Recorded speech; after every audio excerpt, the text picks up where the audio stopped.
Good evening, race fans. Welcome to the Core Racing Network. Tonight, the Redline Racing Series heads to the 1 mile concrete of Dover.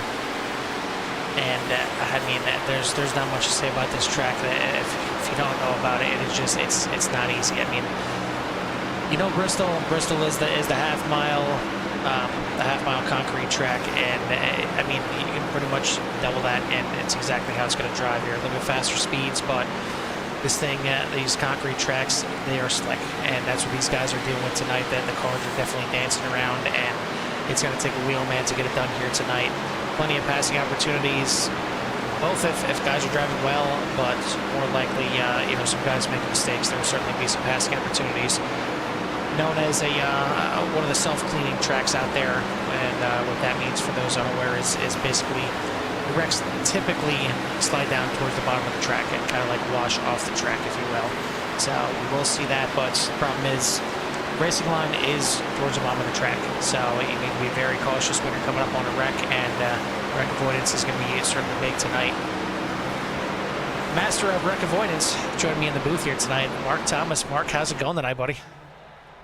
Was that a subtle dig there, Cole? Not at all. No, that was no subtle at all. That was just a dig. No, it wasn't. That was just a straight groin shot. That's what that was.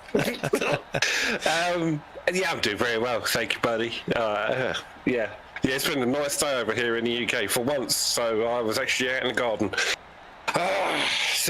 Yeah, just here to, well, I would say watch the carnage, because as you were saying earlier, this track is tough. I took a few laps earlier. Man, getting out of any of these corners is so tricky. It is all about throttle control and just feeding that power in, and keeping the car balanced. And around here it's tough. It's really tricky. I don't claim to be a short track specialist. I do okay at short tracks, and you know, this is probably, out of all the short tracks, this is one of my favorites, because as you say, it does take a wheelman to get a car around here. And you know, I do like to twiddle the wheel, but oof, man, it's just getting it out is if I get in the car in, not too much of a problem. You can just let it off and head for the bottom, and then it'll kind of track itself round until you reach maybe a third round, and then the front starts to wash, and you're either covering the brake, or you're coming off that throttle and just trying to get it to bite in. And then once it bites in, it seems to switch from immediate front end bite to lack of back end grip, and just you're feathering the throttle, trying to keep the thing down and trying to keep it straight, because just the smallest fraction of too much throttle, and way that back end gums, and yeah, tough to save, real tough to save. Yeah, I mean, this track has some of the most extreme banking in you know, I guess you want to consider it modern racing, NASCAR racing, whatever you want to consider it, but 24 degrees in the corners. That is a good chunk, a good amount, and even 9 degrees on the straightaways. But that's where you see that, you know, when it comes to the entries, why, you know, like Mark is saying, it kind of just falls right down to the bottom for you, because excuse me, you're entering that corner, and the banking just goes from, you know, 9 degrees to 24 degrees, and it's got so much that there's a lot of times when you first come to Dover and you put in your first couple laps, you're almost kind of getting down there clipping the aprons, because you're getting so much grip with that 24 degrees of banking, and you realize you can take more and more speed into those corners and even through the corners. But then you got the exact opposite coming up and out. And when you're going from that 24 degrees and flattening out to 9 degrees, when you're driving on here, you know, at 9 degrees, you can definitely still feel the banking. But when you're going from 24 to 9, that's when the car just wants to flatten out, and it goes from the bottom up to the top very quick. You'll see a lot of guys either getting loose off the corners, or the car just even straight pushing from the bottom of the bottom of 2 out to the backstretch wall.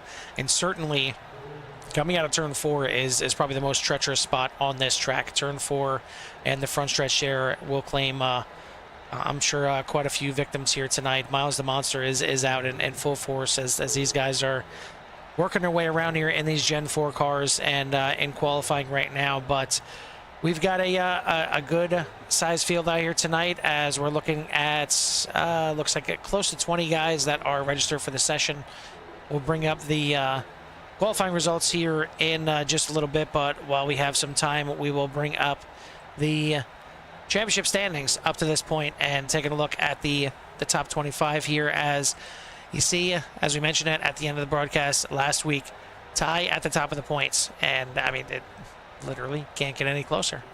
So you got Travis Wells and Daniel Wiles at the top of the boards, but you see, as we mentioned last week, even before the race, Travis Wells coming in as the points leader, still without a win on the season, but just getting it done with consistency at the top. Cody Lunger only 2 points back there in third place. And then you take a look at the rest of the field there. You got Moultrie in fourth, arguably, one of the top drivers in the league here. Only has 1 win, but certainly, could have been in the mix for several others. Jacob Allen does have the most wins with 2 there in 5th place. Then you got Brantlinger, Austin Lunger, Martinez, Rude, and Booker making up your top 10. We'll see how it shakes out, as we will take the standings off this week instead of leaving them up like we did in the last broadcast, and we will show you what we're looking at so far for the qualifying, as they're just finishing up right now. So we're just going to go ahead and jump right to the qualifying results, and it is going to be Kyle Heath on top of the boards with a 23.127. Only 0.14 of a second back is James Connolly in second. Daniel Wiles and Travis Wells, your 2 points leaders, right there in third and fourth. So locking horns already in the second row. Mike Moultrie not to be outdone in 5th place. Lance Brantlinger, William George, Jacob Allen, Cody Lunger, Larry Johnson making up your top 10. Then you got Rick Deweese, Chris Rude, Brady Schreckengast, Austin Lunger, Charles Joplin, Christopher Pendle, Chase Reynolds, Chris Muth Jr., Robert Richards, and Charles Joplin making out your, again, nice size field out here tonight.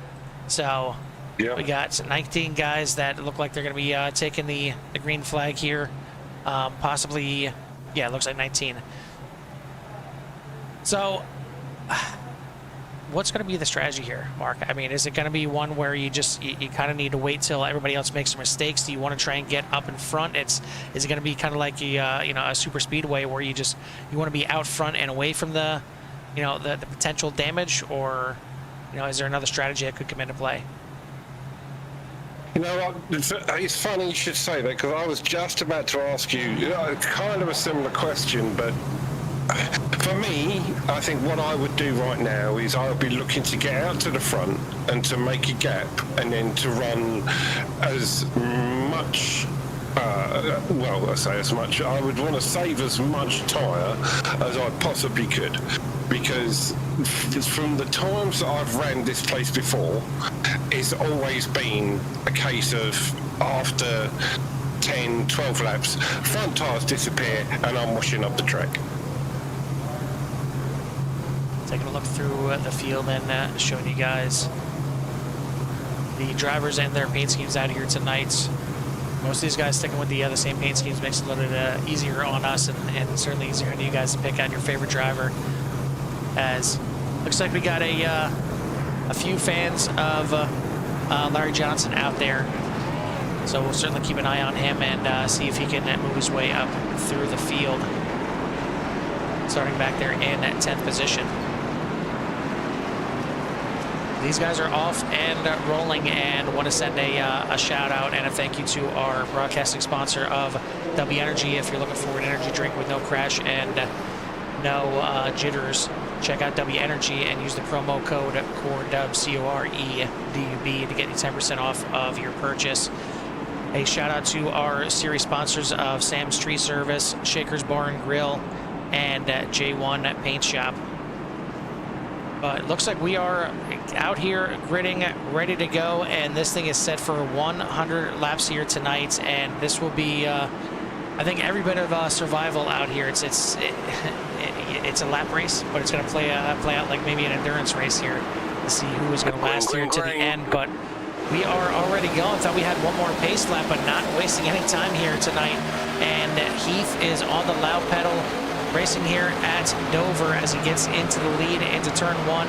Connolly in second, Wiles Moultrie, Wells rounding out your top 5. We'll get the track map on here so you can see where everybody is, and this will certainly be one of those tracks where I think these guys will end up spreading out pretty quickly. Yeah, I agree. It's going to be tough. The aero doesn't really make as much of a difference here because the toe, I would say, makes no difference, but the toe doesn't really allow the person behind to make up that much of a gap. It's more about being able to get in or get out of an exit. You'll have more benefit from being out of the toe and getting a decent run out of a corner than you will be by just sitting in behind the car in front of you and letting him drag you around. We are quite short straights here.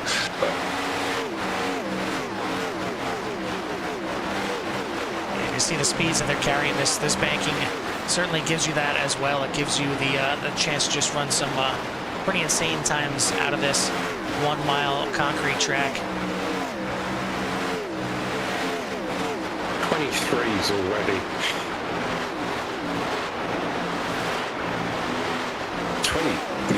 23s already.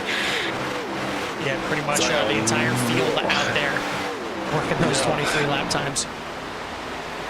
That's crazy. It just goes to show the strength of the field, really. I mean, it's the same as any race. You get some guys and they are distinctly quicker than some of the others, but some of these tracks are the great leveler. And I think Dover can be one of those tracks. It's one of those where it just makes everything, it just pulls everything a little closer together. You might get the ultra quick 1 or 2 guys try and make a break, which I think is kind of what's happening right now with Heath and Connolly. They want out. They want to try and break away from the rest of the pack because they don't want to try and get involved with some of the messy racing that can happen mid to low field. So it looks like they are trying to make the breakaway, but they're not breaking away as much as I think that they would like to, because that pack is still there. And if they're pushing this hard, this early, those tyres.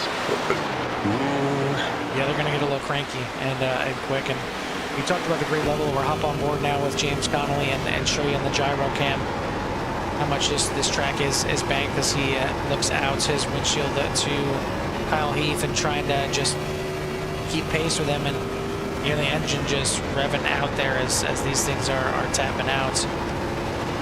But yeah, about 1.5 seconds back, as it looks like Moultrie gets along past his teammate Wiles, and he's going to move into 3rd place. We'll see if he can start eating into this chunk up at the lead. Wiles, one of those that kind of seems like he rides, top 5, top 10 for most of the races, slowly gets his way up towards the front and finds himself in the mix. More often than not, Moultrie more the one, I guess, on the American Racing team that likes to get out to the lead and lead some laps to try and stretch it out. But in 3rd right now, and Heath is no longer out there with a partner in crime of Connolly. He's starting to check out himself out to a 1.1 second lead now.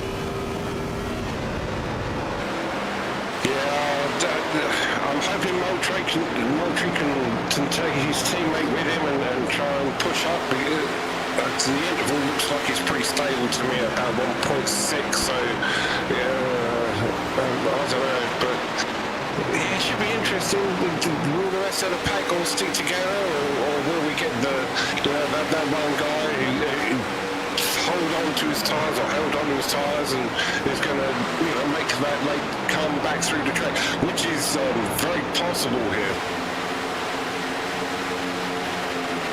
So far so good for these guys as we start lap number 12. So very quickly are we through the first 10th of this race, and again, quick pace for everyone out there, as everyone except for, it looks like 2 guys, looks like Deweese and Richards, and actually Reynolds as well. 3 guys have yet to eclipse and get into the 23-second range for their best time, but everybody else has been in the 23s, and your leaders out there with a 23.32 and 23.36. Those are your top 2 best times of the race so far. So, I mean, the fact that everybody's within the same second range plays out to a good race here, but quite a disparity when it comes to, you know, your 23.3 compared to a 23.7 on a short track like this. It's going to stretch out.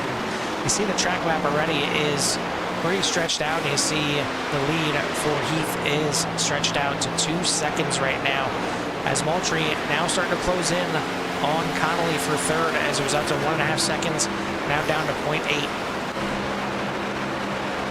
Yeah, it looks like Heath has got this track well and truly figured out. He's been very consistent. I haven't seen his times drop off as much as the others. They have been coming down, but they've been coming down the same way. Moultrie, I think, has been running pretty much the same kind of strategy, because his tyres have been coming off at the same pace. It looks like Connolly might have pushed those tyres just a little too hard at the start, and his pace is dropping off just a little quicker than some of those guys around him, which is why I think Moultrie's closing him down. Hop in and take a look out the back at Moultrie from the rear of Connolly, and he's seeing that America Racing Monster Energy Gen 4 get bigger and bigger, and certainly closing in, and now down to about a 1/4 second behind. So the field is starting to catch Connolly. He had a couple close calls with the wall, and I think was coming onto the front stretch, and could have possibly scraped the wall a little bit, and that could have been what has slowed this car up a little bit. I don't see any damage on the car, but just on cue. Pit already. On cue, getting into the wall. Yeah, Richards coming back into the pits again, already a lap down. But you see just a little scrape on that front wall, and Moultrie able to capitalize and move on by. And you see again a little scrape going into the corner. So maybe finally not realizing how close he's getting to the wall, and doing a little damage to the outside of the car. Certainly into the wall there, and now a big hit right there. Looks like everybody keeping it straight, but there is a big one right there as the 96 shoots straight up across. And you've seen it happen live right there. Some heavy damage there to the 9 as he hits the inside wall there. That is Wells, one of your points leaders. But a big crash by William George in the outside wall. You see nothing left of the front end of that car. I thought he was going to hold that for the longest time. It looked like he had it down at the bottom, and then, you know what I think it was? I think it was the ridge at the bottom. It caught him as he was trying to come back up and spun him round, because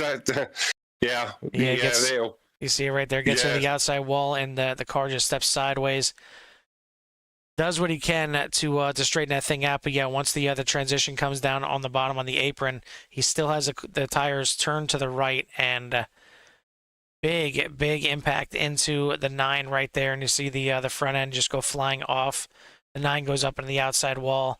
Those are the 2 main cars that got involved in it, but it started with the 9 getting into the back of the 29 on the front stretch.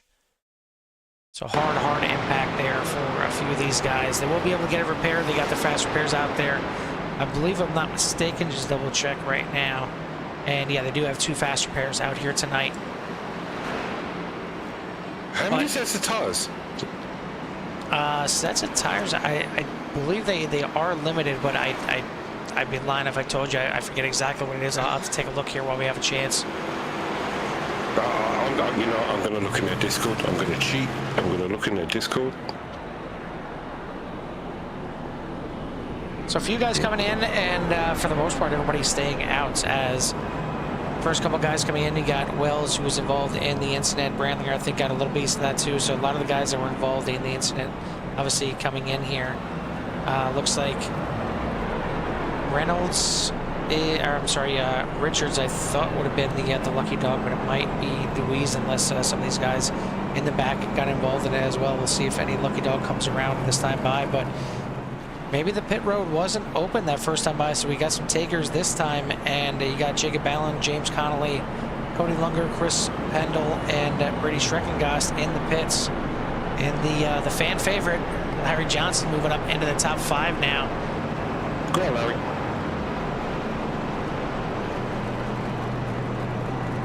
Sorry, I am I'm trying my best to see if I can find out how many sets of tyres they have. But I cannot, for the life of me. I wanted to say that I thought they had 3 or 4 sets, but again, I could certainly be wrong here.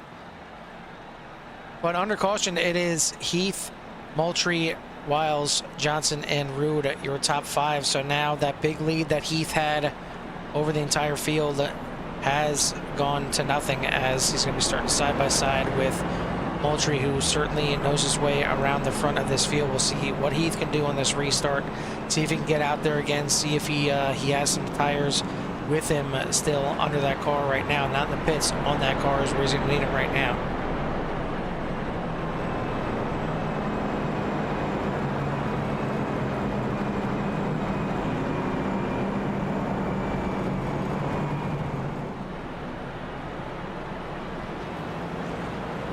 No, I can't see it.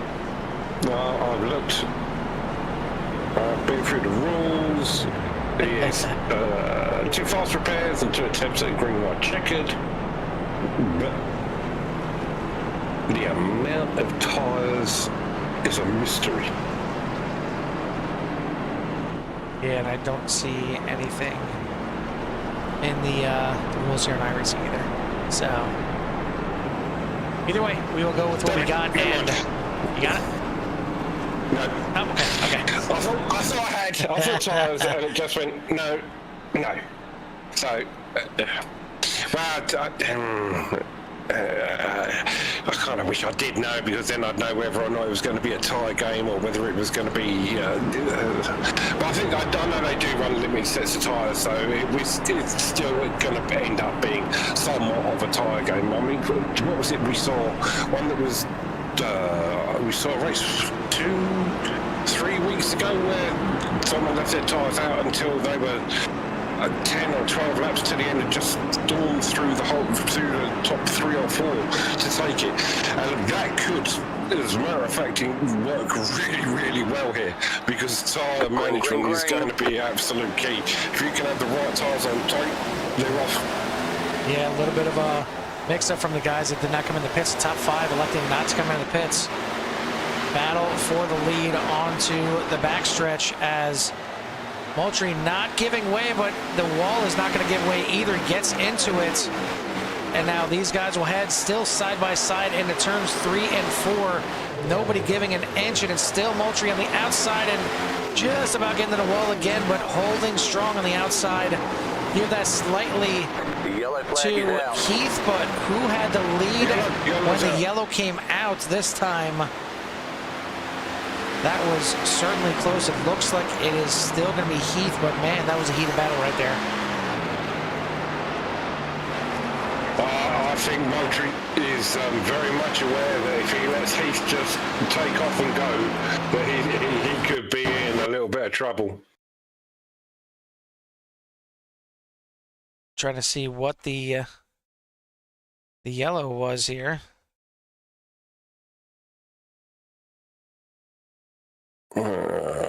Just got an incident. Yeah, the wreck already happening there, so we'll see who's involved and just rewind it from there. And it looks like it is Austin Lunger, so we will slide that back.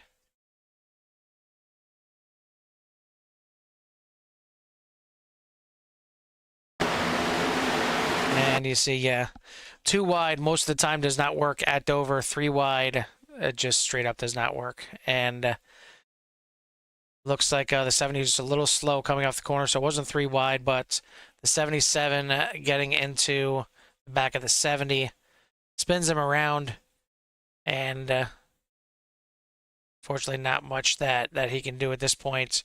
Good job locking up the tires and keeping it in one spot, and then he gets it down to the bottom, but unfortunately for the 00, that's exactly where he was tracking, and a hard impact into the back right there. And that's where, you know, it's hard to tell guys, you know, to check up when you're coming up on a wreck. It's the right thing to do, but more often than not, your instincts kind of kick in, and you think, okay, I see a wreck in front of me, I see a hole, let me try and just get through this wreck as quickly as possible so I don't get tangled up in it. And that's, you know, usually the first instinct that comes to mind, and, you know, for a lot of time, that's the way I play it, but not always the best case. And in the case right there, 00 certainly had a, you know, eyes out front, seeing that the wreck was happening, and we'll take a look at it on board right here and kind of show you what I'm talking about here. So, already looking out the windshield, you know, maybe he didn't see the initial contact right there, but at this point, he sees the car sideways. At this point, you need to be checking up. You know, you need to be watching the mirrors, make sure nobody runs over the back of you, but you need to be welling up and not trying to just, you know, speed through this gap right here, because the gap is here, and then all of a sudden, there is no gap anymore. He couldn't move up to the outside because the 9 was up there, and that's how your front end gets destroyed. Yeah, as you were saying, it's also very tricky here because you expect the cars to roll down from the top because how steep the banking is. But if you hit somebody on the straight, it's 10 times more difficult to be able to work out where it is that they're gonna go. A bounce off the wall, especially around here, because these walls are very, very unforgiving. It will either drag you into the wall and hold you there and pin you there, or they have the exact opposite effect and launch you halfway across the track. It's very much a 50-50 chance. So on that last restart, we had 5 drivers elect to stay out and not come in the pits. Those 5 drivers went from the top 5, and 4 of them are still up there in the top 5. As you got Heath, Moultrie, Wiles, your top 3, they have yet to pit in this race. Larry Johnson restarted that last one in 4th. He only dropped 1 position to 5th. But then Chris Rude, certainly having a rough restart there, drops all the way back to 10th position. Still has yet to pit. Those are the only 5 that have yet to pit in this race. And we're getting ready to go green one more time. It is Heath, Moultrie, Wiles, Brantlinger, and Johnson, your top 5. And then you have Johnson, Muth, George, Allen, Pendle, and Rude, your top 10. I've just seen, I'm trying to work out who it is that's actually in the pit right now. There is one guy who came into the pit. I believe that was still, car on. Yeah, it was still the 00 of Rick Louise, the one that got in the back of the 70, so probably just getting some more repairs done. We're in turns 3 and 4. Pace truck lights are out, and we're going to go back racing this time by, and we'll flip over to Barney and wait for him to wave that green flag one more time. Green flag, green flag. Oh, he's away quick. Well, a little bit of a wiggle, but he's away quick this time. Yeah, better jump this time, and he's not going to have to worry about the 99 on the outside.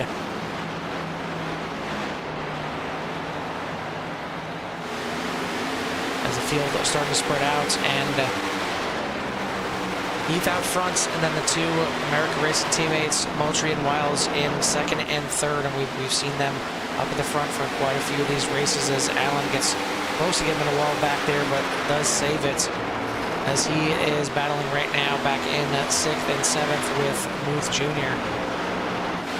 On the backstretch, we're just about a third of the way through this race already, so we had 2 cautions slow us up here a little bit, but either way, this thing is buzzing along pretty quickly. I've been keeping an eye on Wiles and Moultrie and Brantlinger, who's tagged onto the back of this little group. I think he's actually running on a fresh set of, he's on fresh rubber. So I'll be curious to see whether or not he's actually going to try and put some moves on. Now he's on fresh rubber. Switching to the inside on Wiles. That's all you have to do is ask Mark, and he goes to the inside, and he's going to move himself into 3rd place. So the 3 of Brantlinger on the move, and now already reeling in Mike Moultrie Jr. So let's go ahead and jump on board with Brantlinger right now as he works on that 99 for 2nd. And same move that he just put on the 17. See, just gets a great run out of 4. Just turns that thing left and gets down to the bottom. runs it out and gonna make the move into second place. And he's already got his sights set on Heath out in the lead.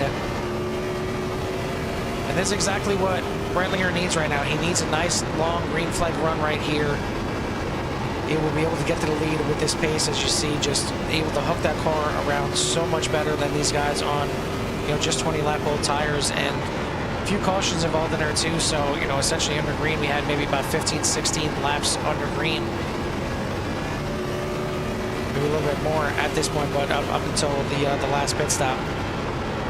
But easily getting to the back bumper of Heath and just trying to be patient, but he will work to the inside. Doesn't get the run that he needs to get to the inside of 1 and 2, but looks like Heath will give him a little bit of breathing room. Gonna move to the inside and move the 3 into first place onto the backstretch. Still side by side a little bit. Hasn't cleared just yet, but it will clear into turn 3. Who else we should be looking out for? Johnson's still in there. Wiles is still up in there. Jacob Allen's now up in 4th. Now in 3rd. Making a move over on Moultrie here. Looks like he's on fresh rubber as well, so he's going to be one that trying to chase Brandlinger down as quickly as possible because he doesn't want him to get away. Looks like they're both.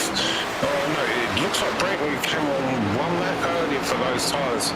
So I think that, I honestly think that Adam might be trying to save those tyres just a fraction. I don't think he's pushing as hard as Brandlinger was. Well, certainly it looks like he is coming off the corners. He's getting that thing a little sideways coming off the corners. Don't want to do that too much and scrub those tires, heat them up, wear them down.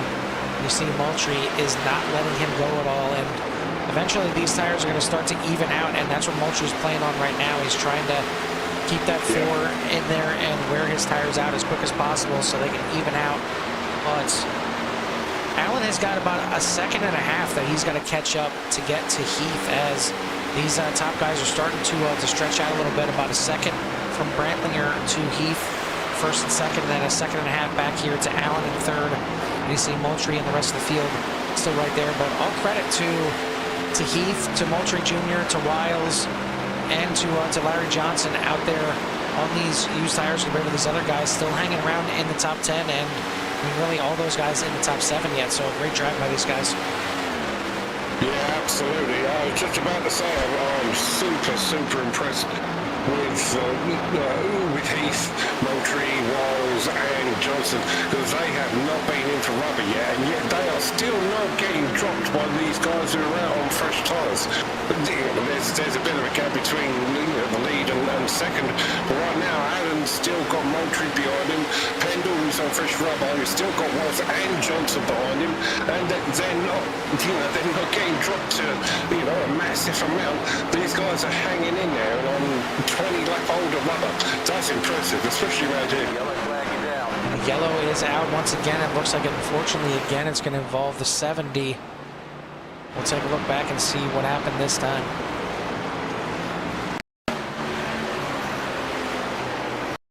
Oh. That looked like a bit of a rough one. We'll rewind it one more time, and 70 down on the bottom going into 3, and looks like he holds his line okay, but as the 8 comes down, the 70 kind of drifts up there a little bit, and they make contact in the corner. And unfortunately, in the process of trying to save it, hard impact into the outside wall for the 70. Hopefully he's got one more fast repair that he can use, as that was very hard impact. Once again, if he's not getting it from behind from the 00, he's doing it to himself up into the wall. So a rough night so far for Austin Longer. Allen, Pendle, Moultrie, look like they're in. Yeah, you can stop naming names. It's pretty much the entire field coming in, except for 2 guys. Looks like 2 guys are going to stay out, and that is Brantlinger and Pendle. So now we'll see a little role reversal. Now we got Brantlinger and Pendle that's both pit on lap 20 and 21 respectively. The entire rest of the field here pitting on lap 44. Looks like the 33 coming up here, maybe the lucky dog, or maybe was trying to look and get a wave around here. That is the 33 of Robert Richards, who is currently down 2 laps as we got 15 guys on the lead lap. Luis, the 00 back there in 16th. He has 1 lap down. Richards, the 33, is in 17th, 2 laps down. And then we got Reynolds, who has retired for the night. Joplin did not take the green flag, so 17 cars still running. And out of the pits first was not Heath, it was Jacob Allen. And interestingly enough, I believe that was only right side tires, as it was a short pit stop. Heath taken 4, Cody Lunger electing for only 2 tires as well. So this top 5 certainly got shaken up a little bit, as it's now going to be Brandlinger and Pendle on about 23 lap old tires. Allen on only 2 tires. Then you got Heath on 4, Lunger on 2, and then the rest of the field on 4. So this restart will get very interesting, and hopefully these guys are aware of the wheel spin and of missed gears, because this restart could be very hectic. I've got a funny feeling it's going to be like a DUI convention coming down that straight, because it's going to be wobbling and weaving, and they're all going to need to take a sobriety test after this, because that's going to be what it looks like. It's going to look like a complete lack of grip. These guys don't have to drive a straight line, but they probably should, especially on the restart here. And it's going to be rough doing, but we're just about halfway here, as we're on lap 45 right now, so only 56 laps to go already. And you know, certainly we're not in the second half yet, and we're not that close to the end, so not too worried about, you know, getting up there and getting your position right now. But you never know if and when this thing stretches out. I mean, we had about a 20 lap run in the beginning of the race until we had our first caution. So if this thing ends up stretching out and the field stretches out, it could go on a nice little green flag run, and you got to be in the right position at the right time. I'm worried about these guys up front now, as they're the ones with the 20 lap old tires compared to the rest of the field. But base card lights are out, we're going green this time by.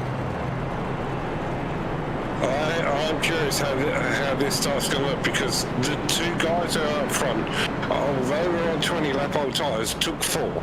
So their wheel spin is at least going to be even. It's going to be the guys who are on 2 are going to have grip one side and not the other that I'm slightly concerned about. Whereas some of the other guys who are on 4 are just going to have cold tyres, but at least their grip's going to be even. This is going to be interesting. I'll shut up now. Yeah, let these guys do the talking here on the restart, and hopefully, for their sake, they all do get a good restart, and we can get a good green flag race going here. But again, it's going to be on the front row, Brantlinger and Pendle. Then you got Heath, Allen, Moultrie, Lunger, Johnson, Wiles, Connolly, and George in your top 10. But once again, we will turn our sights to Barney the flagman, and he will get this thing started one more time. Control car is once again going to be Brantlinger, the 3, as they come out of turn 4. And he's on the loud pedal. We're racing again here at Dover. Looks like for the most part, everybody getting away pretty clean there. Maybe a little rough start for Johnson on the outside, but they will head it down into turns 1 and 2. Brantlinger's got the lead. Pendle in second. Heath already looking for a way around Moultrie and Allen side by side back there in 4th and 5th. And Moultrie just going to clear to the inside. Try to get to the inside of Heath there, not going to happen, as we got a 5-car breakaway. Heath already now looking to the inside of Pendle in the 1. Yeah, he's obviously. Little head of steam there. He's giving me a heart attack. He's giving me a heart attack. He was real close there. Real close. Now switching from the inside to the outside, making that new grip work for him. That was a great move. Yeah, it's bold going to the outside when you got fresh tires, and you know the guy on the inside has Pendle in the wall back there a little bit. Yeah, when you got the fresh tires and you know the guy in front of you has older tires, and you kind of pinch him down to the inside, you can certainly make the outside work nicely for you. As looked like the 17 of Wiles getting a little loose off the corner. He's going to drop a few positions back to 10th, now 11th. But battle now is going to be for the lead between Heath and Moultrie, as Heath has cleared and now trying to do some work once again and trying to stretch out, but Moultrie getting by Brantlinger pretty quick. He's going to try and grab onto the back of this 31 and not let him go. I really don't think that you want to let Heath go, because I think if he goes, then catching him could be problematic. Well, I will say, I'm impressed with Bradley. He's not letting them go as quick as I thought that they were just dropping like a stone, but he's still there. He's hanging in there. He's hanging in there for all he's worth.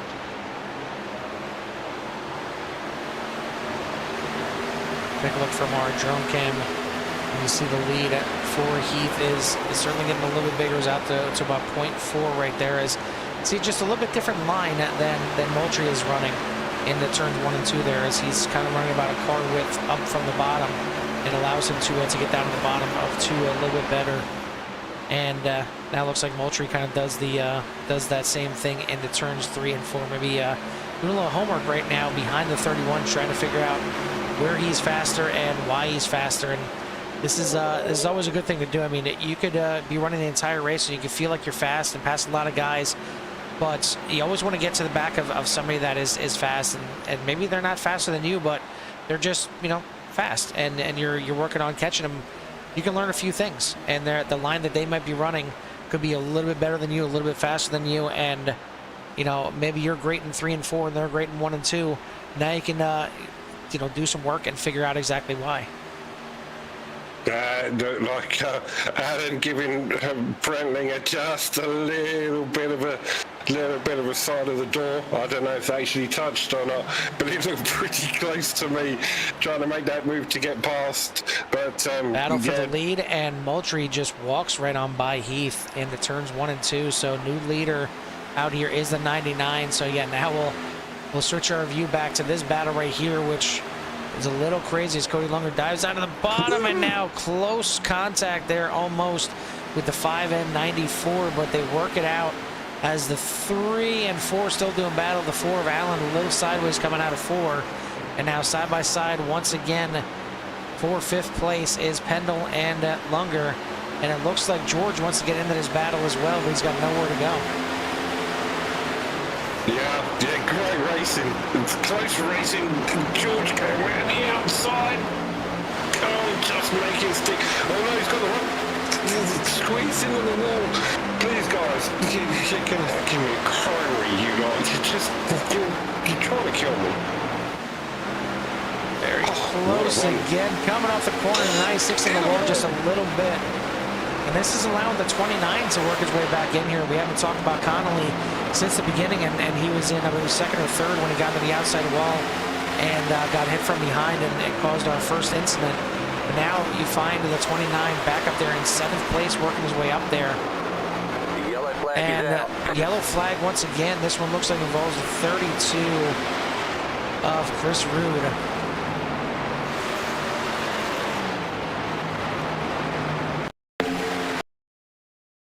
That is not the 32. Oh, just.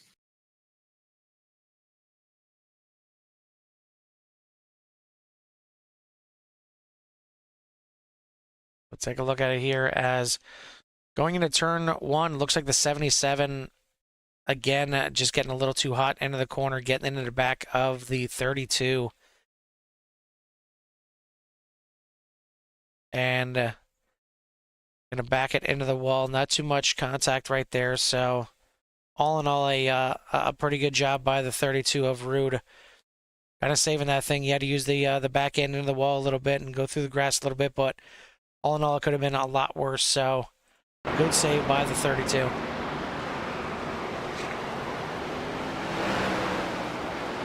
No surprise, though, as the guys that were out there with the 20-lap old tires are now doing the exact opposite once again. They're in the pits of Brandlinger and Pendle in the pits. We got Jacob Allen, Chris Pendle, Brady Schreckengast, Austin Lunger in the pits, Chris Rude in the pits, and Rick DeWeese in the pits. So that's going to make a new top 5 once again, as we got Mike Moultrie in the lead, Kyle Heath in 2nd, James Connolly in 3rd, Cody Lunger 4th, William George in 5th. Rest of the top 10 is going to be Johnson, Wiles, Wells, Muth Jr., and Jacob Allen, as Alan looks like once again going with 2 tires here, so very interesting. Doesn't look like he wants to service those left tires at all, and it's good on a track that you're struggling to get that thing to rotate around. I don't think that's the case here at Dover. I think this thing is rotating around maybe a little bit too good in some cases, but to each his own. Some guys just like driving a looser car and they like to dive it in there a little bit deeper, so we'll see if it works out for the Ford. Well, I was just wondering exactly how many would take tyres and what the fuel is. What was going to be more my point. 60 to go. Could they fuel to the end from here? I think they possibly could, couldn't they? Yeah, I mean, we went 20 laps in the first little run there, and we didn't see anybody, even thinking about coming in the pits to that point. So I think they are going to be able to make it from here, and I know that was certainly in the rules here for Redline. So let me just take a look at that real quick. Yeah, the reason why I'm saying that was maybe the guys who are actually out there on, as you say, 20 lap old tyres, I'm not sure that they can actually make it to the end, whereas these guys, if it does go green to right to the end, they could possibly stretch this fuel run out right to the end and not have to take a green flag pit stop, which around here I wouldn't want to take a green flag pit stop.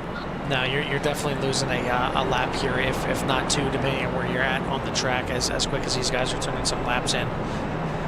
And it's the time that you're losing on pit road isn't necessarily the thing that scares you the most. It's getting onto pit road. This is not one of the easiest pit stops to make here under green. It is very difficult coming from that 24 degrees banking to get down onto the apron, get that thing woed up without the back end stepping out. And this is just a very, very treacherous pit road to get into coming off of turn 4. But we're going to get going once again here, and we're past halfway. We are on lap 62, so we have got 39 laps to go in this race. And cream starting to rise to the top once again as Moultrie, Heath, Connolly, Cody Lunger are your top 4 here. And since we're past halfway, it's about time to shut our mics down here for a second, give you guys a little love to hear it in this restart.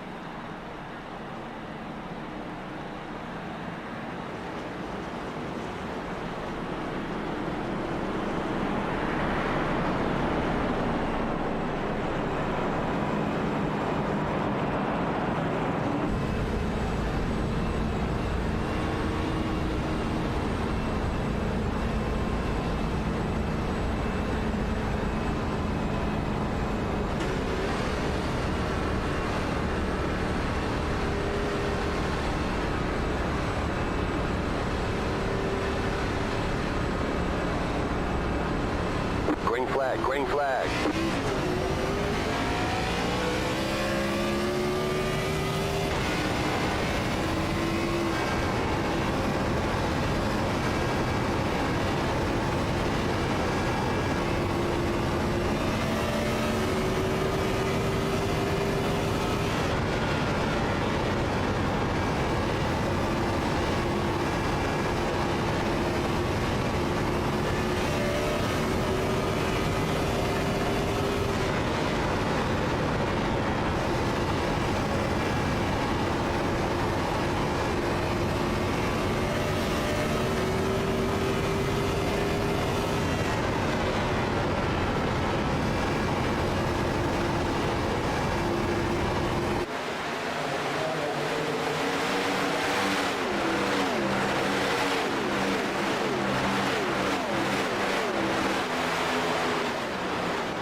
package out.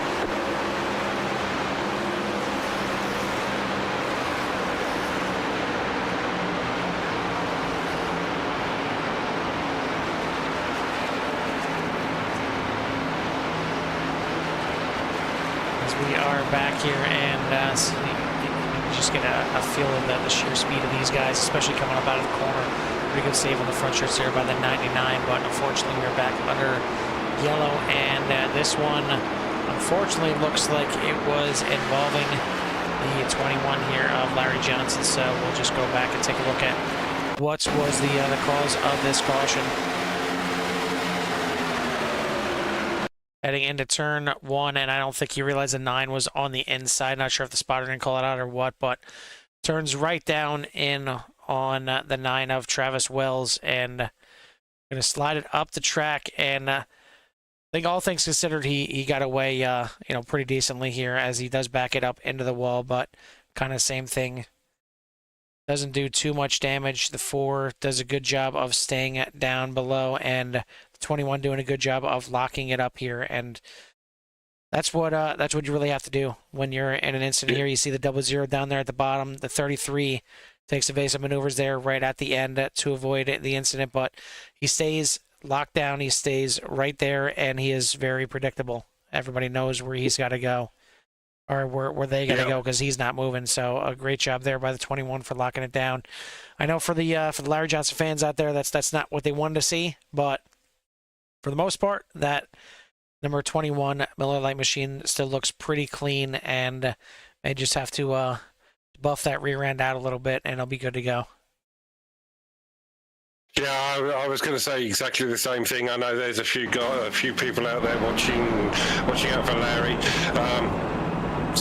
Oh no, he just gets a little sideways going into the pit, trying to get that thing slowed down for the pit load on the way in. So he will stay on the lead lap, and he'll get back out there. Mark, are you surprised no takers to pit lane?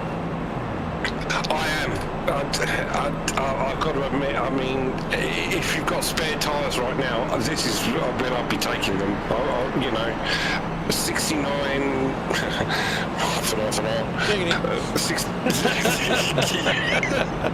I'll say it. I'll be the one that says it.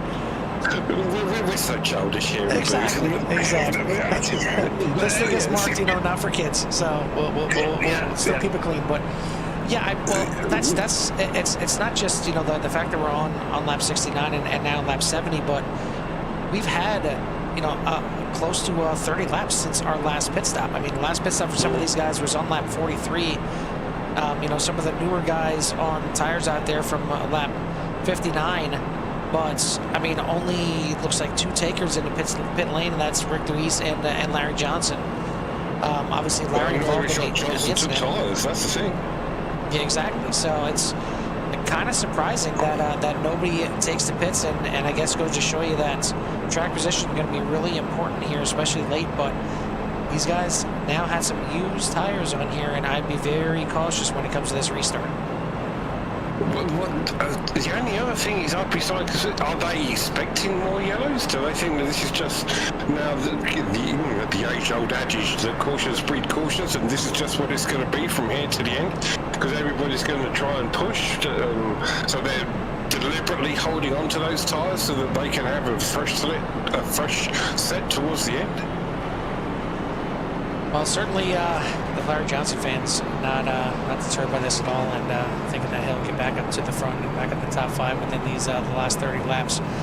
And we will certainly keep an eye on that 21 and see if he moves up through the field. But right now, all eyes are on the front, and that is the 99 and the 31 of Moultrie and Heath, as they are out there on the front row once again for this restart.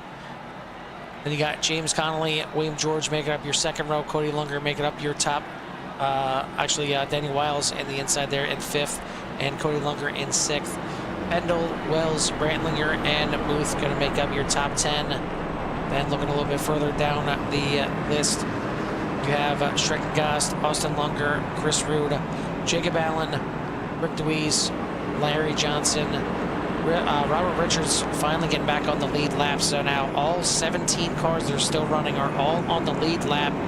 a lot to play for here, and it is in the hands of the 99 as he waits. And now green flag, and he's on the loud pedal down the front stretch. A little bit of a bobble here and there, but not too bad, all things considered.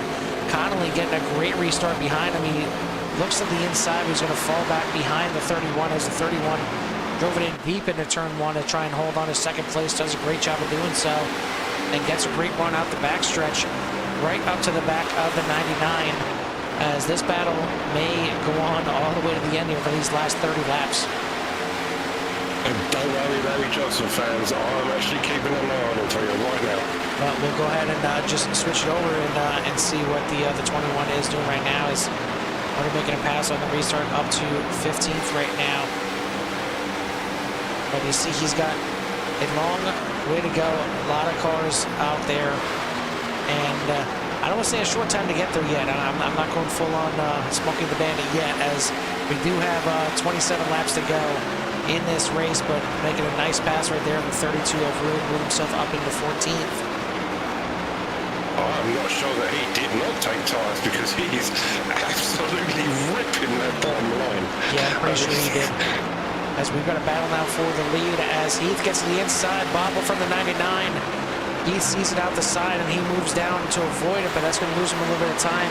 Connolly up here looking to almost make it 3 wide there for a second, as a 31 still on the inside. Moultrie fighting and digging hard on that outside, going to hold on to first. Connolly thought for a second to make the move into second, but going to fall back in line, as we've got 25 to go at the line. I'm still keeping an eye on him. He's making slow progress. He's already passed Allen, looking like he's trying to look for a move around longer. Still ripping that bottom line, holding it down there nice and tight. Back end of that car doesn't look loose coming off. Now the 31 to the high side, but it is just a little bit of a dummy to try and get a good run off the corner. He does get a good run, but he's going to stay in line right now, as we've got a 6-car breakaway at the lead, as you got Moultrie, Heath, Connolly, Wiles, George, and Pendle all out there, and they're out there. It's about a second and a half until you get back there to Wells in that 7th place. And look at this, I mean, on top of each other, maybe even getting a little arrow loose as the 99. The 31's going to look to the inside, but doesn't have the run quite yet. Down the front stretch, across the line now, down into turn 1. 31's going to look to the inside, just about get a fender in there, and going to try and get a run off the corner, but that kind of midline is working out pretty nicely for the 99 right now.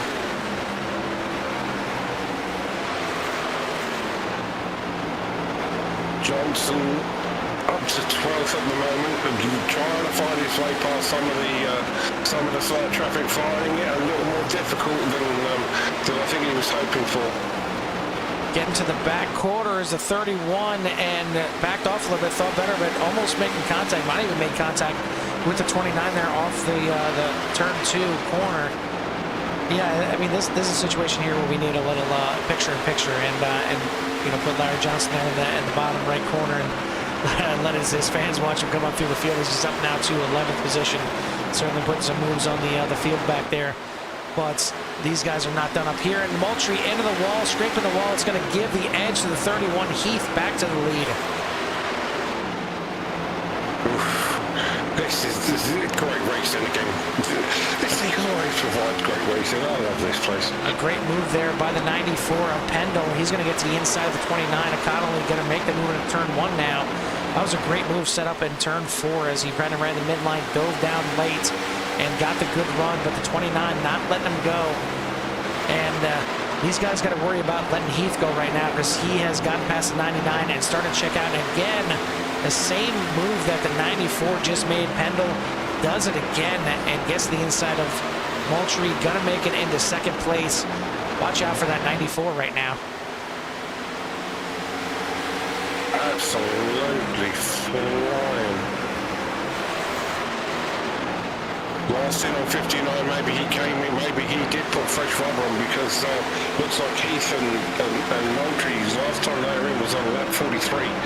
So they could be suffering from a little bit of time where it looks like Pendle's using that fresher rubber to great effect right now. Pendle right up on the back of the 31, and where did the speed come from the 94 right here? Started back in 15th position, but he is coming alive late in this race as we are down to 17 laps to go. And the 94 looking to make that outside in work one more time. He's got 16 lap newer tires than Heath and the rest of this field up front, and it is paying off. The 94 in the lead. Oh, could this have been that master strategy move that we were talking about? But it's just coming in for that set of tires at the right time. Could it be paying off for him? He does look like he's making it work, diamonding off that 1, 2, and 3, 4, just letting it run in, letting it run up to that midline, and then dropping it back down to get that drive out. Just absolutely flying right now. Even putting it. Oh, sorry, go. I was just, we just tuned in over here to the 21 as he was making the pass on the 9 of Wells, and it looked like they got together a little bit there, but both guys able to save it as Johnson now up in a 9th place. But yeah, I mean, there's a couple guys out there that pit on lap 59, and they are starting to make their way up through the field as even Wiles going to drop back to 8th place now. And you see the guy right behind him is Larry Johnson, pit on lap 68, so he's got 25 lap newer tires than these guys. Go ahead and ride on board here with Johnson as they are dusting it up in front of him, and the 77 into the wall up there. And now jumping on board with Johnson as he works on Wiles off the corner. Going to get the run. This is the battle right now for 7th position. As Schreckengas got him to the wall a little bit, and he's going to fall back into 9th. But Johnson going to clear Wiles down the backstretch. He's up into 7th place. He's 21 on the move, but the laps are winding down. 12 laps to go now. And it is Pendle out front. Heath, George, Connolly, Brantlinger, your top 5. But I don't think this 21 is done quite yet. Trying to move his way into the top 5 as he gets down underneath Moultrie. This is the battle now for 6th. Little touch on the wall from Heath there. He is pushing really hard just to try and stay with Pendle. I don't think he wants to let him go. I don't think he wants to let him drop, but I think Heath might be struggling a little with rear tire grip coming out of some of these corners. Johnson now has a little bit of a gap that he's going to make up to Brantlinger to get himself into that top 5, and Brantlinger has got his sights set a little bit higher than that as he's got 16 lap newer tires than Connolly, the guy right in front of him right now, trying to go to work on him and move his way up into 4th. You see those, seems like that the way the passes are being made is right like that. Going to the middle of 3 and 4 and then just hooking it down to the bottom and get that fantastic run off there. Brantlinger up to 4th, and he's not done. He's looking to the inside of the 96 of George, trying to get it done. Not going to get it done just yet, but again, going to look for that run. You see him just drift up a little bit, 3 and 4, dive it down to the bottom. He's now on the inside of the 96 at the line. He's going to have the run into 1. Can he get it done off the corner as right behind, here comes the 21 of Johnson as well to move Brantlinger into 3rd, move Johnson into 5th, and this thing is on. I mean, if we end up getting a lane caution here, I don't want to, throw the broadcaster's curse out there or the jinx on anybody, but there's a lot of speed here that is just starting to run out of time, unfortunately. Yeah, I agree. I think we're in the situation where I'm not even sure that some of these guys are going to be able to make it to the end on fuel, let alone on whether or not they can make it to the end on tyres. As it stands, Chris Pendle out there with a 1.5 second lead. Brantlinger in 3rd as he is about 2.5 seconds back. Johnson in 4th as he's going to move past Connolly. Connolly in 5th, George in 6th, Wells, Wiles, Moultrie, and Allen make up your top 10. So some of the guys that were up front and we thought maybe had a chance at this thing have fallen by the wayside here. Maybe use up their tires just a little bit early, thinking it's going to be a little bit more cautions in this second half. Is a 33 a little bit slow on the bottom. That is Richards. He will get it down off the track, so no caution out here for this one. But we have got... Go ahead. Sorry, it was just that I think that guy dropping down to the bottom, Roberts, might have actually held up Pendle a little because he was out to a 1.6 seconds gap. It then dropped down to 0.6. He's brought it back up to 0.8, but that did bring Heath back right into it, and I think that the gap is somewhat stabilised, whereas Heath gets just that little bit wobbly coming out of 1-2 once again. That back end struggling for grip. At the line, we have now 4 laps remaining in this race as we are in the closing moments here at Dover. As we've got some more lap cars. You got a lap car Rude coming out of the pits, going to stay low right now. And he will let the 2 leaders go by, so a good move there by the 32, letting the guys go by. Only 15 guys now left on the lead lap, and pretty clear sailing now all the way out until you get to the 00, but I don't think they'll reach him by the end. 3 to go here.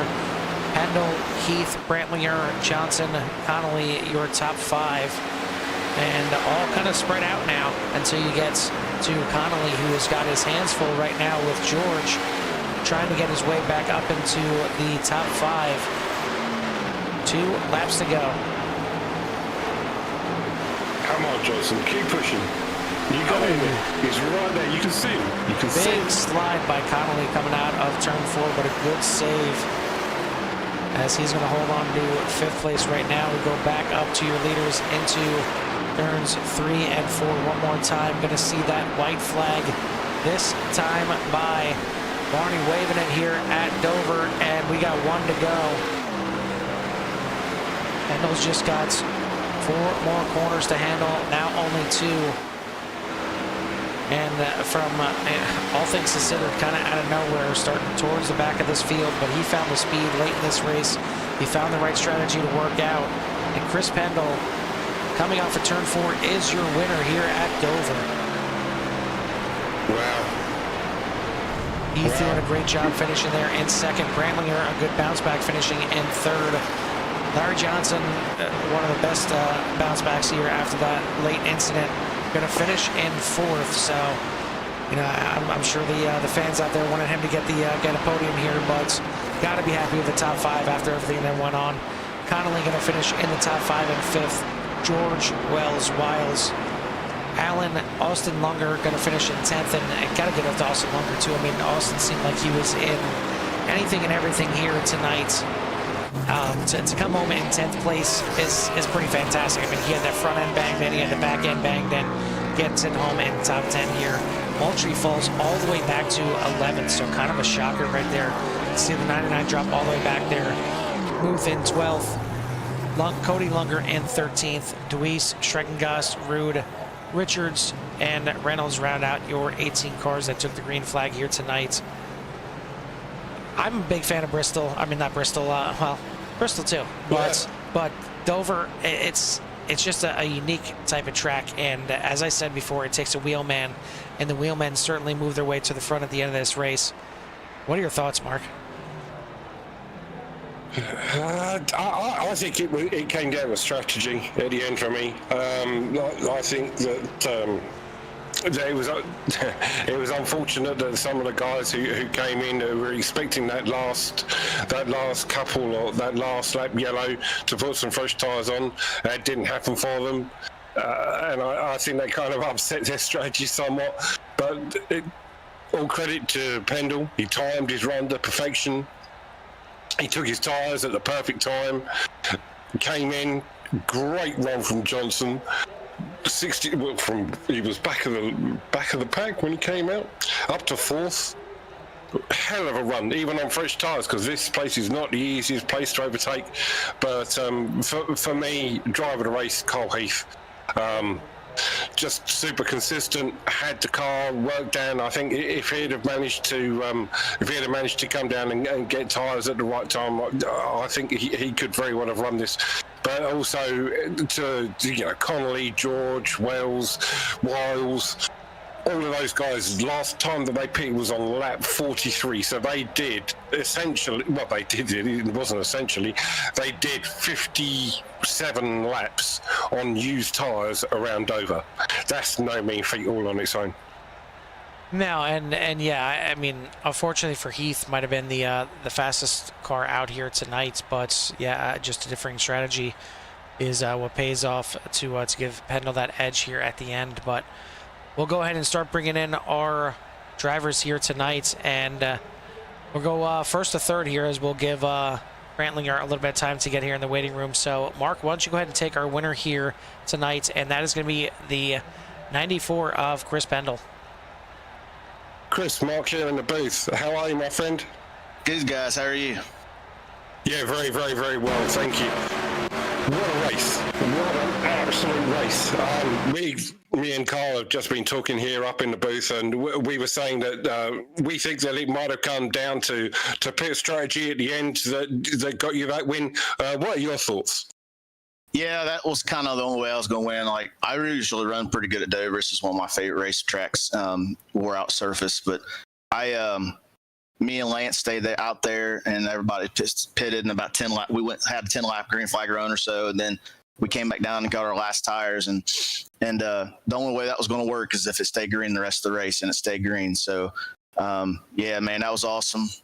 I was glad to get that monkey off my back because I was so close at Bristol and so close. What was the week after that? I can't remember. I spun my tires on the restart, back-to-back weeks on restarts. Yep. And yeah, and I all race long on caution restarts around on green flag restarts. I started in third gear all race, so that wouldn't happen. But we were kind of saying that up here in the booth that we were wondering about how people were going to get away with the restarts, because we know full well that trying to get a restart here at Dover is not the easiest thing in the world. So the fact that you actually managed to get that to work for you all race long was absolutely superb, and it did seem to work for you all race long. You're absolutely perfect on the restarts. Yeah, I mean, like Dover's a really steep bank track. Even the front stretch and back stretch are steep, so you got to be careful on wheel spin. And I was thinking that all race long, like just starting third gear, I might lose a few mile an hour, I might lose a spot going in the corner, but I'll get it back. I'm just happy to finally break through. This is awesome. Like I said, this was one of my favorite places to race at on iRacing, and I got it done. This is my first Gen 4 win, so I'm kind of excited. And so you should be. We'll ask. Were you a little worried about Heath behind you? I mean, he seemed really, really quick all race. And the gap kind of it stabilised at 1.6, and then I think maybe it was a back marker that, well, I wouldn't say get in the way, but kind of gave you a little bit of pause for thought at one point, and he closed back up to like 0.5, 0.6. Did you see him there, and were you a little concerned for a little while?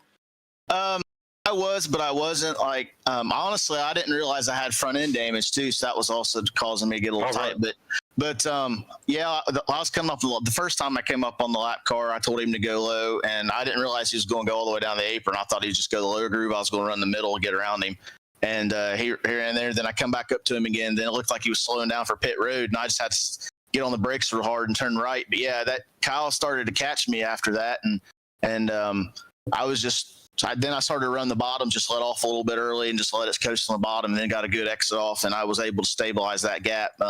He actually raced me pretty clean there. I mean, he was a lot faster than me, him and a couple other guys. I was probably going to get 5th, 6th, 7th probably, but with the fresh tires, was nice to have that advantage, and he was pretty respectful when I got to him. Him and a couple other guys let me get around him.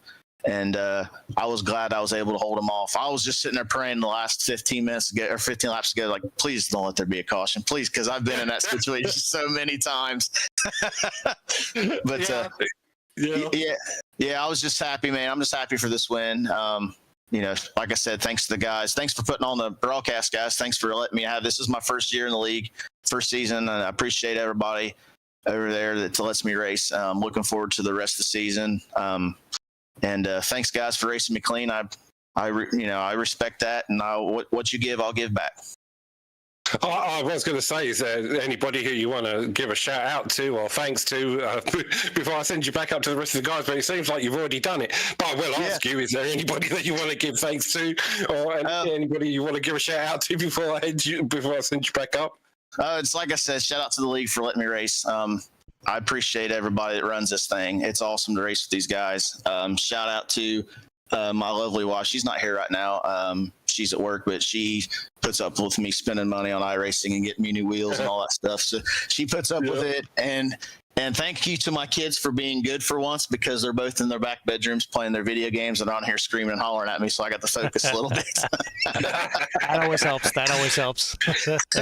Yeah. And thanks to my buddies over at Deep Racing. I know they're probably watching my broadcast right now. They help me out a lot because I don't get to race for the week a lot. So they help me out with giving me some pointers and advices on what setups to run and everything, steering offset, all that. So they give me good advice. I appreciate those guys. And thanks again, guys. Like I said, and I'm going to get out of your hair. You're probably ready to be done talking to me. You got other guys to talk to.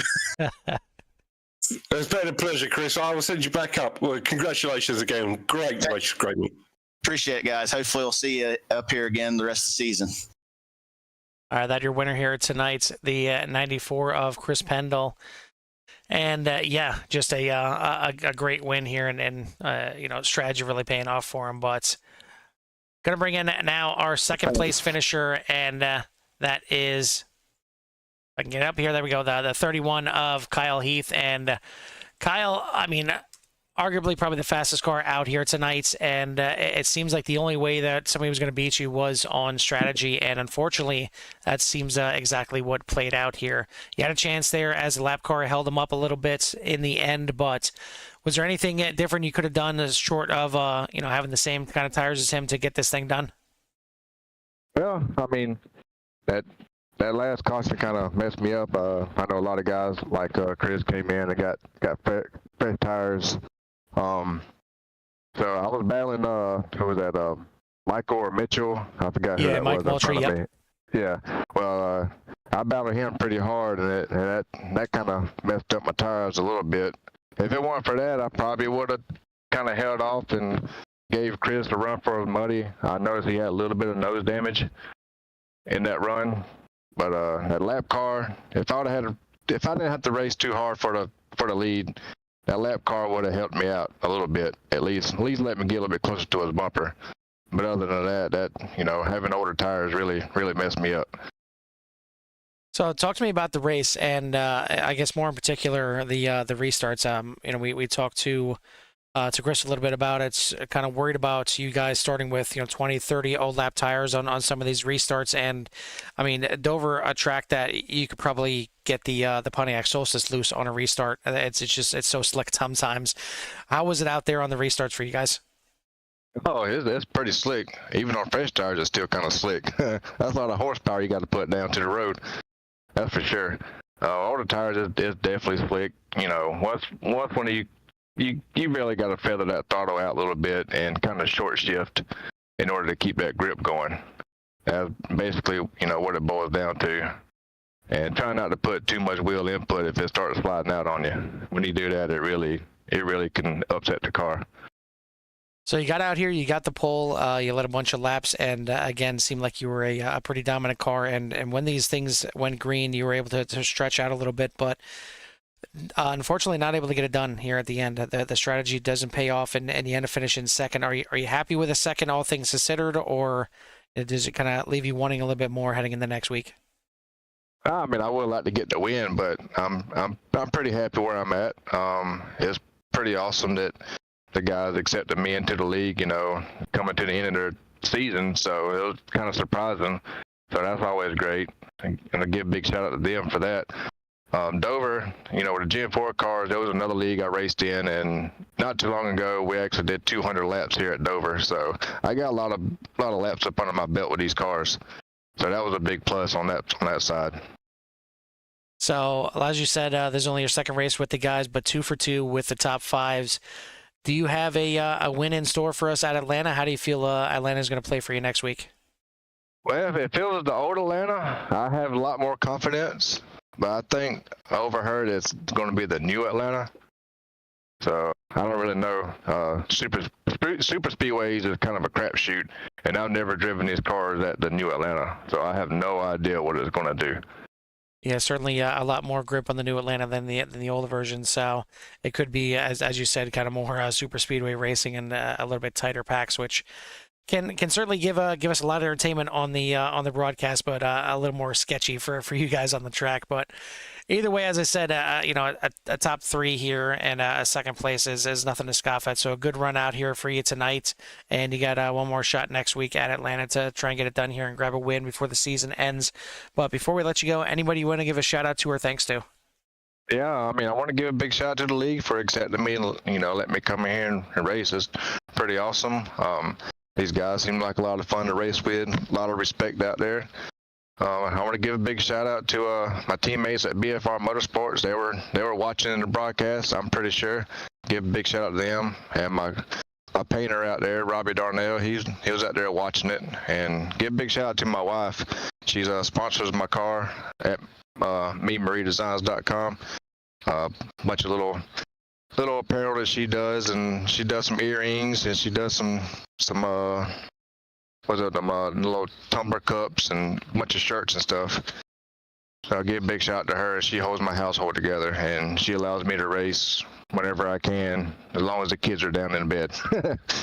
Exactly. That's kind of the deal breaker for a lot of us out here. Yeah, for sure. That's why I really like this league right here, because it's a lot later start. So by that time, the kids are already asleep. Yeah, so that's a big plus. I don't think a lot of people realize that there's a strategy before we even get on the rig. It's usually involves the kids, but yeah. All right. Well, congratulations on the second place, and we'll let you go celebrate with you guys, and we'll see you next week. All right. Thank you, bud. That is your second place finisher, the 31 of Kyle Heath. And finally, Mark, we'll go ahead and bring in our third place finisher, and that is the 3 of Lance Brantlinger. Hey, how you doing, my friend? Yeah, we're doing very, very well up here in the booth. How are you, Lance? What a race. I'm doing well. That was the race and a half, wasn't it? Wasn't it just? Strategy seemed like it played out for you towards the end of that. The only person who was in front of you that had older tyres than you was first and second. That was it. Everybody else was just way, way, way, way behind. Even Johnson couldn't catch you, and he was on 10-lap fresher tyres than you. So that was a great run from the end. I appreciate that. I made a mistake. I mean, Chris and I heard his interview earlier. We both pitted together with 40 to go. So when the restart started, I let him go in front of me. I told him I'm going to try to sit back here, save. So I sat back and saved. And then with 20 to go, I decided I'm going to go. So I waited too long because I was catching him. I was something like 6 seconds behind. When I started making my move, and then it got to 10 to go, and he was still like 3 or 4 seconds in front of me. At the end, I got it to 2 seconds, so it's a win for me. I mean, I'll take it. But, if I could have made my move a little earlier, I could have made it a little more interesting, I think. Yeah, I was going to ask, because both you and Chris pitted at exactly the same time. Was the tyre conservation working for you? Because it did look like you had great pace towards the end. It did. Yeah, it did. I was diming in the corners, as far as trying to get around the slower cars. So I'd be patient, go in deep, let it diamond up. And then as they come out of the corner, I had so much more speed coming out of the corner to get by them. So I had a couple holdups that held me up a little bit, but congrats to Chris. I mean, he deserved that. But I just wish I could have, made my move just a little bit earlier to make it a little more interesting, like I said. But this is a fun track. I love this track. I'm proud of everybody tonight. This could be a wreck fest. And we only had maybe 2 cautions. Was it 2 or 3? Yeah, it was 3 to 1.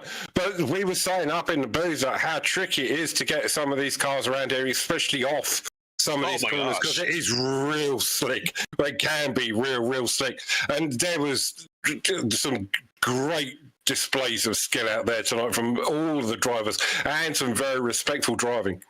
Yeah, I mean, you have to be on an eggshell on the gas when you come out of the corners in this. Yeah. If you don't, you're going around. But yeah, I mean, I played the strategy right. I pitted the first caution I pitted, took tires then. I was thinking, well, maybe this might not be a good idea, but it ended up getting me the lead, and I was up by like 4 seconds there before that other caution came out then. So I figured, well, maybe this strategy may work out. If we get another caution with maybe, 40, 30 to go, and the other guys stay out, because they would have pitted before that, and they would still have a set of tires, and they would have had to pit because I would have made it. I was able to make it the whole way then on fuel. So it worked out in Chris and I favor tonight to get the 1 and 3. So proud of him. I'm proud of him. He's one of my good buddies from Heat 5 days, and I'm just glad he's back in here racing. And it was a fun night, very fun night. What I was going to ask, there's a lot of love out there for Larry Johnson, and he was on fresher tyres than you towards the end. Were you aware of that? Could you see him coming on the relative, or did you think, I have enough pace, I can hold him off?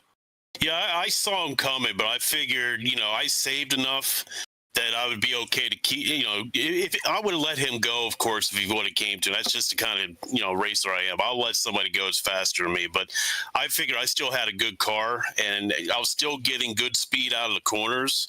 Yeah. So I've had a feeling I could hold him off, at least, keep a hold of third place. But man, I'll tell you what, it's a draining race at this place because, especially with this horsepower, like you said, coming out of these corners, you have to be very careful. Yeah, it was a great race to watch, great race to commentate on. The whole thing was absolutely superb. One last question before I send you back up, Carl. Do you think that you could have caught him? I mean, he was on 15 lap old tires more than you. You think you had enough pace? I did have enough pace. I still was gaining on him there towards the end. If I would have had maybe another 5 to 10 laps, I probably could have got to both of them, to tell you the truth. Nice. All right, then. Well, before I let you go, is there anybody that you want to give a shout out to, or people that you want to thank? Well, I just want to thank the league, all the drivers in this league. They're all fantastic. Never been in a league with this much camaraderie, with this much respect for each other. You guys, the commentating you all do, I watch every broadcast after we're done. You guys do fantastic work. Fantastic. Yeah, absolutely. I always thank my wife, my kids. My wife always, doesn't give me a hard time doing this, and I appreciate that. And she knows how my passion for this type of thing. So love her. Like I said, my kids, but I'm just happy to be in this league, and heck, I'm up in the points with y'all. So here we go. Nice. One last thing before you go, Atlanta next week. How are you feeling? I don't know what to think of that track. It could be a mess. I haven't run the Gen 4s on that track yet. I ran the next gen, and every race I ran in there in official, it was just a nightmare. There's got to be patience. I mean, especially, how many laps is that next week? Is it, 60, 50? It is 80. 80. Yep, 80. Yeah, I mean, if everybody be just patient in the beginning and just, give everybody space and just don't try to push your way, through the field right away, and just, wait until towards the end. It'll be a good race, but, it's hard to do that. Everybody's competitive. I understand that. But that track, especially with these cars, how loose they can get, when you get in that try-over with these things, especially with old tires, that's going to be something. That's going to be something to watch. So I'm going to practice. Tell you that right now, boys. I'll be practicing. Well, I look forward to watching you next week, then, my friend. Thank you. Thanks very much. Appreciate you. Yeah, you all having a good night. Okay. You too, buddy. Bye now. That is your third place finisher here, the 3 of Lance Brandlinger, and just a phenomenal race for these guys. And yeah, I mean, this thing, as we said in the pre-race, it could easily have been just a wreckfest and a rough showing. And I think, all things considered, I think we may have 3 or 4 cautions out here tonight. So I think it's a win-win for Dover, especially Yep. I mean, just the fact that these guys didn't really have any issues on the restarts. I mean, that's a win. I mean, it's so easy. I mean, I could say it 100 times, and we didn't have any issues here tonight. So it's kind of, it may be falling on some deaf ears, but as I said, I mean, you could probably spin your bike tires on here when you try and take off on your bicycle. I mean, it's like an ice skating rink when you go and try and put the power down here. But these guys did a phenomenal job. They got away, they got it done, and man, I mean, this season is coming down to the wire, and what I will say is it's just the regular season that's coming down to the wire, because there will be playoffs on the horizon. So just getting the confirmation that we will have playoffs yet. So tune in next week to Atlanta, as we will detail everything that is on the line here for the regular season finale at Atlanta, 80 laps. But after tonight, Travis Wells still in the points lead as he beats Daniel Wiles by 1 position, and that's exactly what he's got on him, is 1 point, a 1 point lead going into next week over Daniel Wiles. Cody Lunger was 2 points back. He's now back 8 points, and then he got 18 points back is Mike Moultrie in 4th. Jacob Allen in 5th place. He is 24 points back, so very, very close within the top 5. And then Lance Brantlinger moving himself up there into 6th position. Actually, just staying in 6th position, didn't even move up. He's been up there this entire time as he grabs his 2nd top 5 of the season. But it's been a great race out here tonight, and hoping to see the same next week at Atlanta. But we've got some racing in the meantime, as we always do, as tomorrow night we have the NSR that Dylan will be covering. Sunday night, the Premier Series back in action after taking off last week for Mother's Day. Then Monday night, the Core GT Series. Tuesday night, the ARCA and Truck Series. Wednesday night is the SSLMS Series. And then back here in action at Atlanta for the regular season finale for Redline Racing. Thank you once again to W Energy for the broadcasting sponsorship, and thank you to the series sponsorships here of Shaker's Bar and Grill, Sam's Tree Service, and J1 Paint Shops. Thank you to everyone out there, and I just one shout out to all you guys out there. We love it when we have an active chat in there, and it gives us something to look at and bounce it off of, and it's why we're giving Larry Johnson so much love out there for sure. So please make sure you keep it active in there, and give us something even more to chat about. We love seeing you guys being involved in this. Thank you to everybody that tuned in here tonight. Please make sure you like and subscribe if you haven't done so yet. But that is going to do it for myself and Mark here at Dover. We'll see you at the track. Take care, people.